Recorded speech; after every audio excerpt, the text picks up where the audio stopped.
Kisah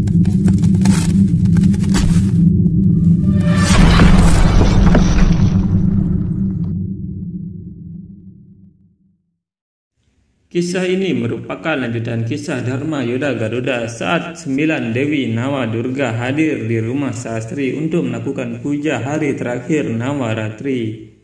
Sakuntala terkejut melihat ada gadis-gadis kecil yang datang dan dia berpikir, aku sudah menakuti semua gadis, kenapa mereka datang? Aku perlu mencari tahu. Sakuntala pergi menemui tetangganya dan mereka berkata, kamulah yang melarang kami, itulah mengapa tidak ada yang mengirim putri mereka ke rumah Sastri, karena takut akan penculikan anak. Sakuntala bingung dan berpikir, tidak ada yang mengirim putri-putri mereka. Lalu siapa gadis-gadis di rumah itu? Dari mana mereka berasal? Aku perlu mencari tahu. Saat itu, putra Sastri berlari dan menabrak Sakuntala, dan dia berkata, maafkan aku. Sakuntala melihat putra Sastri dan berpikir, ini dia, putra saudaraku dan keponakanku, kurasa dia akan pulang. Tidak, aku tidak bisa membiarkan itu terjadi, aku harus menghentikannya. Saat Sakuntala akan mengejar anak itu, tiba-tiba kakinya menjadi lumpuh dan mulutnya sulit untuk berbicara. Sakuntala berpikir, apa yang terjadi padaku, kenapa aku tidak bisa bergerak? Setelah melakukan pemujaan kepada para gadis itu, istri Sastri berkata, kalian semua adalah penjelmaan Dewi. Jika pemujaan kurang dalam aspek apapun, mohon maafkan aku. Para gadis berkata, kami semua sangat senang dengan pemujaan dan penghormatanmu. Keinginanmu pasti akan terpenuhi.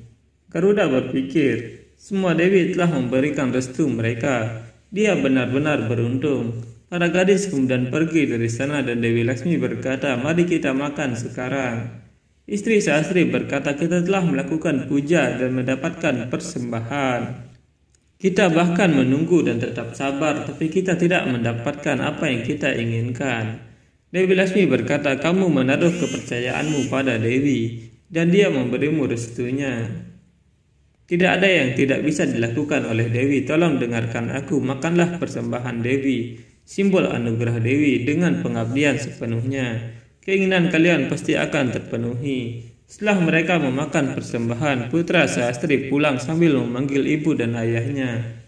Mendengar suara putra mereka, Sastri dan istrinya dengan cepat pulang ke rumah mereka, dan mereka akhirnya bertemu dengan putra mereka.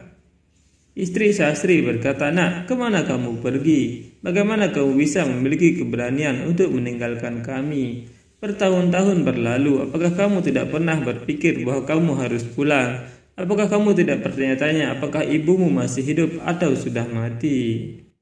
Putranya berkata, ibu, aku membuat kesalahan besar, mohon maafkan aku, maafkan aku.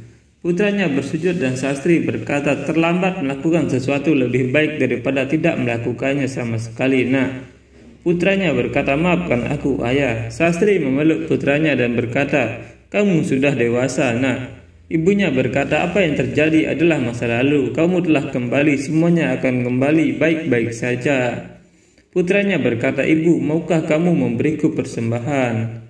Tidak menghormati persembahan suci sama dengan tidak menghormati Tuhan. Ibunya berkata, kamu menjadi sangat bijak, nak. Aku pasti akan membuatkannya untukmu. Ikut denganku, ayo masuk. Dewa Wisnu berkata, Dewi, kamu menghormati pengabdian keluarga ini dan keyakinan kami. Aku berterima kasih kepadamu. Dewi Nawa Durga muncul dan berkata, Dewa Wisnu, Dewi Laksmi, kekuatanmu tidak berbeda dengan milikku, tapi dengan menyembahku kalian telah menunjukkan kerendahan hati yang luar biasa. Garuda, sekarang kamu tahu energiku yang menggerakkan seluruh alam semesta. Setelah menyaksikan ini, kamu sekarang akan dapat melayani Dewa Wisnu sebagai tunggangannya. Istri Sastri berkata, aku memiliki keyakinan bahwa kamu akan kembali, nak. Sastri berkata, dan para tamulah yang membangkitkan harapan di dalam diri kami. Putranya berkata, tamu, siapa mereka dan di mana mereka? Sastri berkata, mereka adalah orang-orang yang menyenangkan. Ayo izinkan aku memperkenalkanmu kepada mereka.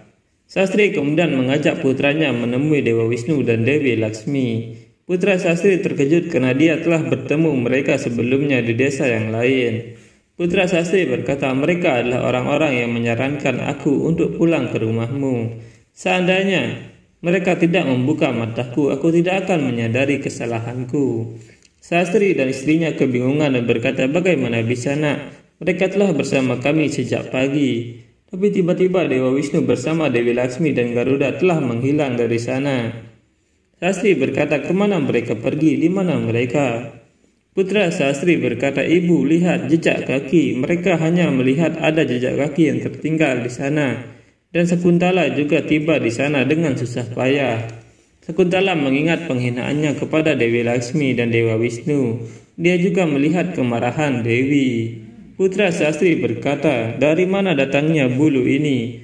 Bagaimana itu bisa berada di sini? Milik siapa ini? Sekuntala dengan susah payah berkata, ini milik Prabu Narayan dan Dewi Laksmi. Sastri berkata, apa yang kamu katakan? Apa yang terjadi denganmu? Sekuntala berpikir, tolong tunjukkan aku belas kasihan Dewi. Mohon maafkan aku. Setelah menyadari kesalahannya, Sekuntala kembali normal lagi dan dia berkata, maafkan aku Dewi. Jejak kaki ini adalah Dewa Wisnu dan Dewi Laksmi. Bulu ini milik muridnya, pemuja mereka. Yang benar adalah bahwa setiap kali aku berbicara buruk, aku biasa melihat kekuatan suci pada wanita itu.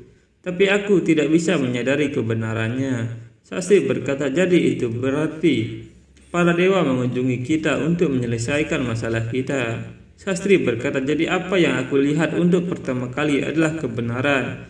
Apa yang aku alami hari itu memang benar. Itu bukan mimpi. Sastri berkata, istriku, aku diberi petunjuk tentang identitas mereka yang sebenarnya di awal.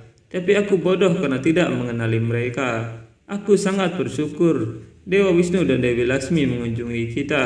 Mereka membacakan cerita untuk kita. Istri Sastri berkata, mereka makan makanan yang dimasak olehku. Aku makan makanan yang disiapkan oleh Dewi.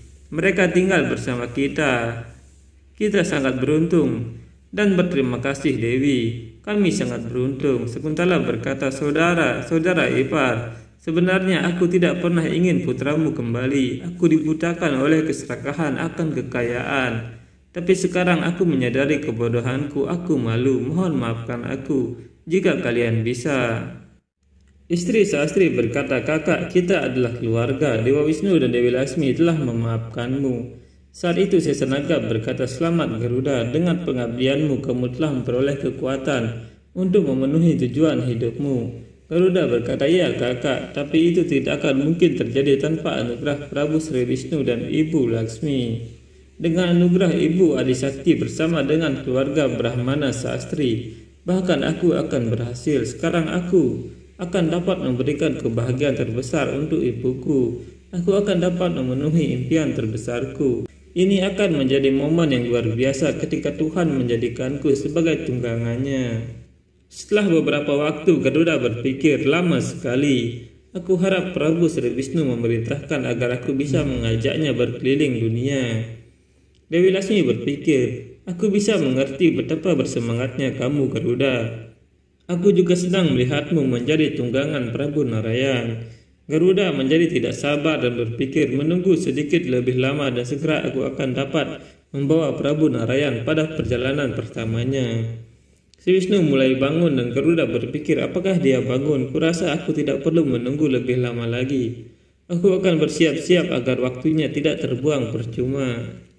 Garuda mengambil bentuk burungnya dan tiba-tiba para dewa muncul di sana sambil berkata, salam Prabu. Narayan berkata, pada dewa, apa yang membawa kalian kemari? Dewa Indra berkata, kami ingin bertemu denganmu Prabu. Kami ingin mendiskusikan beberapa hal duniawi. Narayan berkata, beritahu aku. Para dewa kemudian menjelaskan semuanya, tapi Garuda terlihat kecewa dan berpikir, saat yang aku tunggu-tunggu, sesuatu yang dirindukan ibuku semakin dekat. Ya Tuhan, kapan keinginanku akan terkabul? Kapan impian ibuku menjadi kenyataan?